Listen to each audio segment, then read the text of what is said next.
Hello, this is Morel Benard with Lady Chatterley's Lover, the novel, the romance, yes, the romantic novel, the audio story, Lady Chatterley's Lover.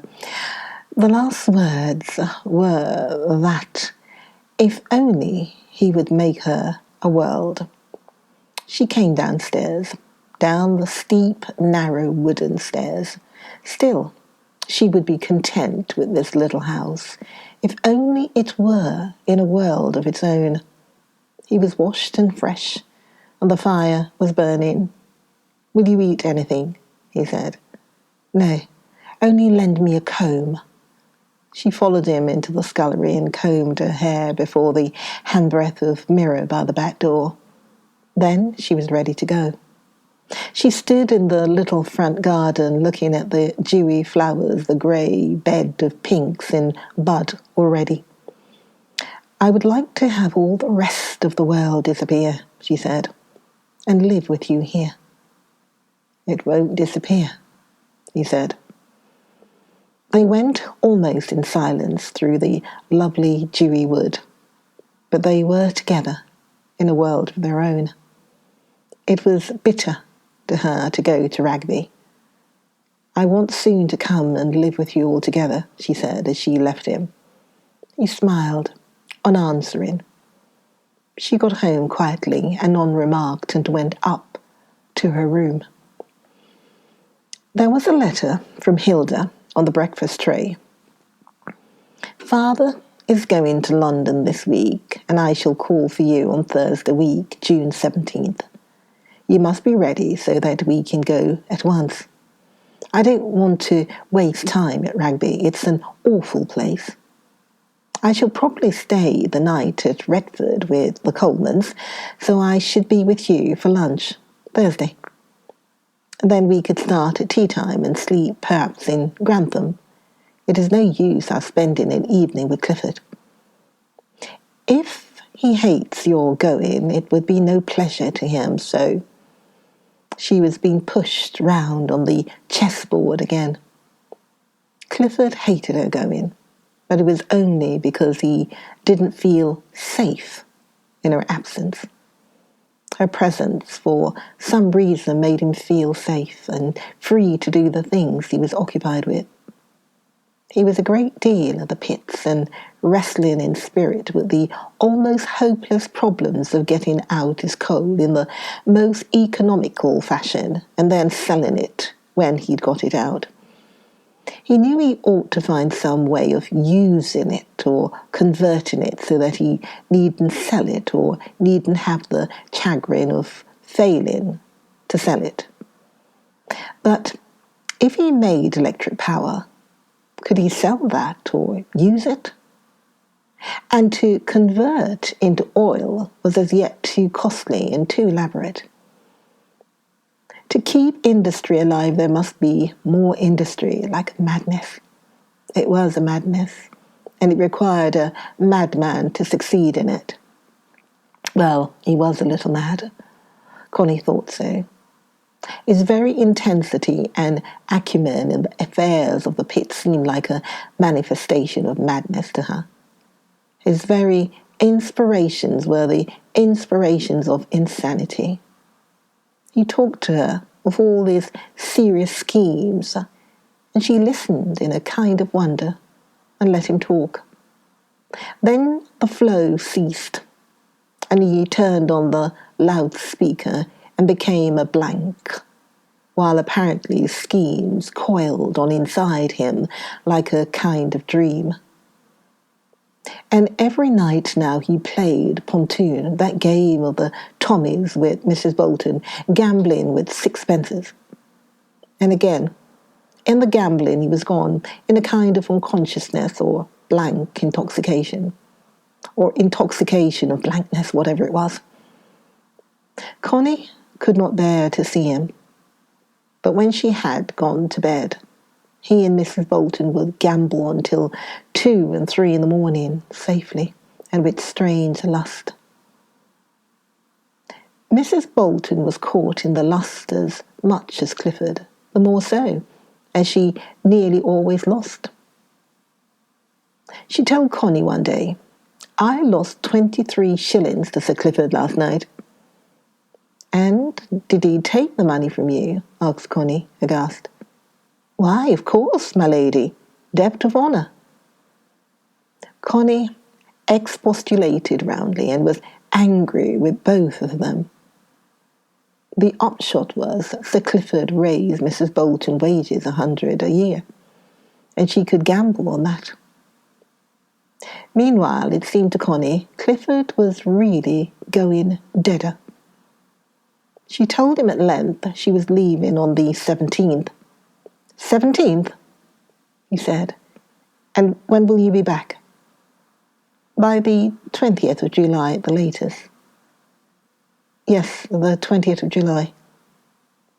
Strangely and blankly he looked at her, with the vagueness of a child, but with a queer blank cunning of an old man.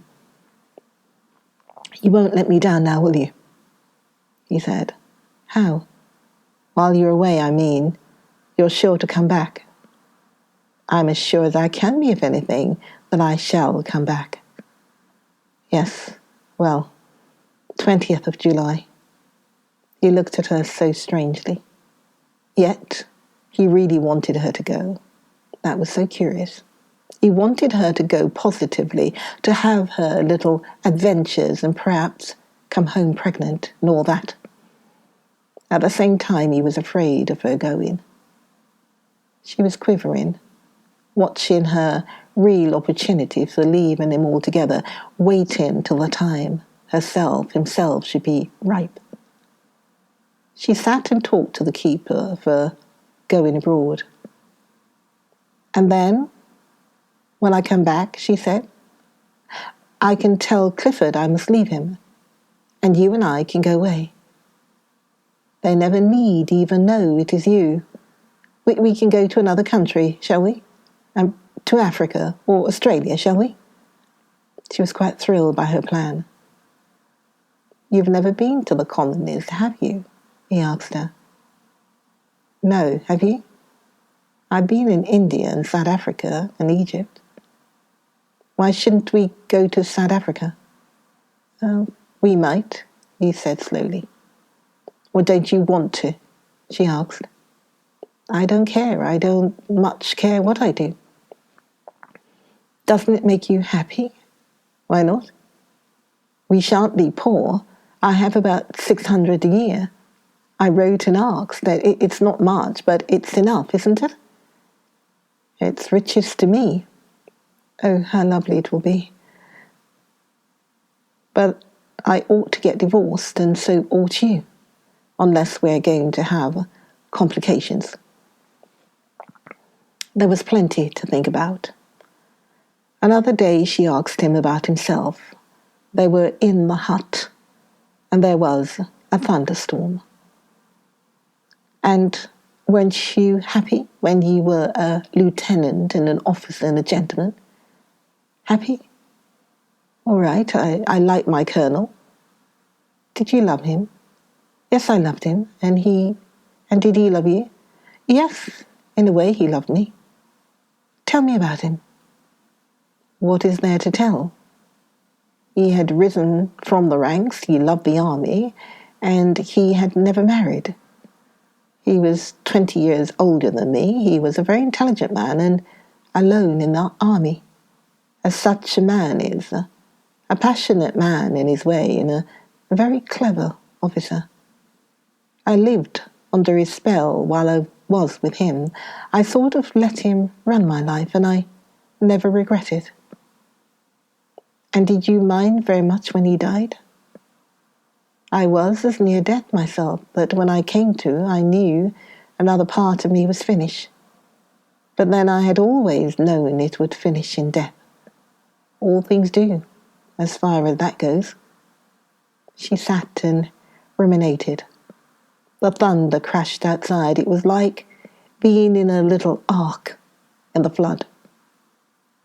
"You seem to have such a lot behind you," she said. "Do I? It seems to me I've died once or twice already. Yet here I am, pegging on, and in for more trouble.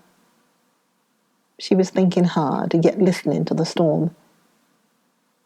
And weren't you happy as an officer and a gentleman when your colonel was dead?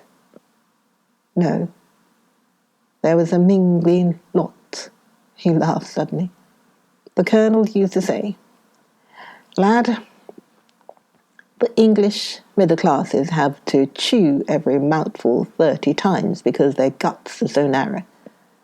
A bit as big as a pea would give them a stoppage. They're the mingiest set of ladylike spine ever invented, full of conceit of themselves, frightened even if their boot laces aren't correct, rotten as high game and always in the right. That's what finishes me up. No toe, ask licking till their tongues are tough. Yet they're always in the right. Prigs on top of everything, prigs, a generation of ladylike prigs with half a ball each." Connie laughed. The rain was rushing down. He hated them. "No," said he. "He didn't bother. He just disliked them. There's a difference because, as he said, the Tommies are getting just as priggish and half-balled and narrow-gutted. It's the fate of mankind to go that way. The common people too, the working people. All the lot, their spunk is gone dead. Motor cars and cinemas and aeroplanes suck that last bit out of them. I tell you, every generation breeds a more rabbity generation, with India rubber tubbing for guts and tin legs and tin faces. Tin people. It's all a steady sort of Bolshevism, just killing off the human being and worshipping the mechanical thing. Money, money, money. All the modern lot get their real kick out of killing the old human feeling out of man, making mincemeat of the old Adam and the old Eve. They're all alike. The world is all alike. Kill off the human reality, a quid for every foreskin, 2 quid for each pair of balls. What is cunt but machine fucking? It's all alike. Pay 'em money to cut off the world's cock. Pay money, money, money to them. That will take spunk out of the mankind, and leave 'em all little twiddling machines." He sat there in the hut, his face pulled to mocking irony. Yet even then he had one ear set backwards, listening to the storm over the wood. It made him feel so alone. "But won't it ever come to an end?" she said. "Aye, it will. It'll achieve its own salvation. When the last real man is killed and they're all tame, white, black, yellow, all colours of tame ones, then they'll all be insane. Because the root of sanity is in the balls. Then they'll all be insane, and they'll make their grand auto da fe. You know, auto da fe means act of fate. Well, they'll make their own grand little act of fate. They'll offer one another up." "You mean kill one another?" "I do, ducky. If we go on at our present rate, then in 100 years' time, there won't be 10,000 people in this island. There may not be 10. They'll have lovingly wiped each other out." The thunder was rolling further away. "How nice," she said. "Quite nice, to contemplate the extermination of the human species and the long pause that follows before some other species crops up. It calms you more than anything else. And if we go on in this way with everybody, intellectuals, artists, government, industrialists and workers, all frantically killing off the last human feeling, the last bit of their intuition, the last healthy instinct, if it goes on in algebraical progression as it is going on, then, ta-ha, to the human species. Goodbye, darling. The serpent swallows itself and leaves a void, considerably messed up, but not hopeless. Very nice, when savage wild dogs bark in Rugby and savage wild pit ponies stamp on Tevershall pit bank. Tidodum. Connie laughed, but not very happily. Then you ought to be pleased that they are all Bolsheviks, she said. You ought to be pleased that they hurry on towards the end. So I am. I don't stop them because I couldn't if I would. Then why are you so bitter? I'm not. If my cock gives its last crow, I don't mind. But if you have a child, she said. He dropped his head. Why? He said at last. It seems to me a wrong and bitter thing to do to bring a child into this world. No, don't say it. Don't say it, she pleaded. I think I'm going to have one. Say you'll be pleased. She laid her hand on his.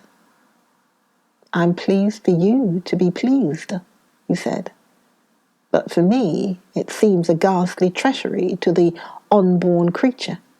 Ah, no, she said, shocked. Then you can't ever really want me. You can't want me if you feel that. Again, he was silent, his face sullen. Outside there was only the threshing of the rain. It's not quite true, she whispered. It's not quite true. There's another truth. She felt he was bitter now, partly because she was leaving him, deliberately going away to Venice, and this half pleased her. She pulled open his clothing and uncovered his belly and kissed his navel. Then she laid her cheek on his belly and pressed her arm round his warm, silent loins.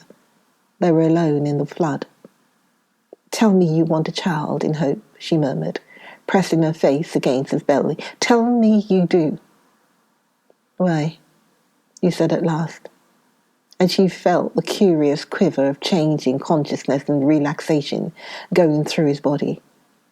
Why, I've thought sometimes if one but tried, here amongst the colliers even, they're working bad now, and not earning much. If a man could say to 'em, done a thing of though but that money, when it comes to wants, we want but little. Let's not live for money.